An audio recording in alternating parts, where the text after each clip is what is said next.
башта чоң ыраазычылык ушу райондун элинин атынан ыраазычылык билгизем.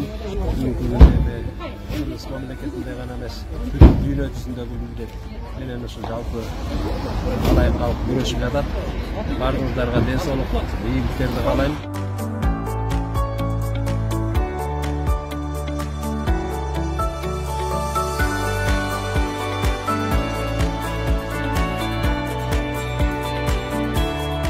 Мешок un geldi el ülkelerden.